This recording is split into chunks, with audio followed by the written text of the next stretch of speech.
Vous l'avez peut-être suivi lors des JO de Paris. Rebecca Cheptegei, l'athlète ougandaise qui avait couru le marathon, est en soins intensifs au Kenya. Elle a été hospitalisée après une agression. Brûlée à plus de 80%, elle aurait, selon les premiers éléments de l'enquête, été attaquée par son ex-compagnon. Les précisions à Nairobi de Bastien Renouille.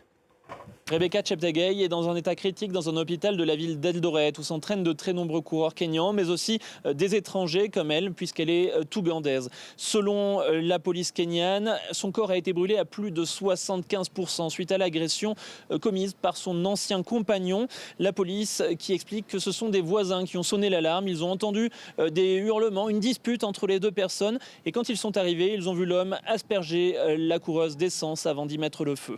Lui aussi a été blessé. Plus de 25% de son corps a été brûlé. Il est soigné d'ailleurs dans le même hôpital que la coureuse. Selon les premiers éléments communiqués par la police, il semblerait qu'il y avait un contentieux entre ces deux personnes suite à l'achat par la coureuse d'un terrain et d'une maison dans cette région pour pouvoir résider à proximité des camps d'entraînement pour les coureurs. On a très peu d'informations à l'heure actuelle. La police a ouvert une enquête pour essayer d'en savoir plus. Mais ce n'est pas la première fois en tout cas qu'une athlète est victime de son ancien compagnon. Le cas notamment d'Agnès Tirop avait ému absolument tout le Kenya et tout le monde de l'athlétisme. Elle avait été tuée par son ancien compagnon qui l'avait poignardée à de très multiples reprises.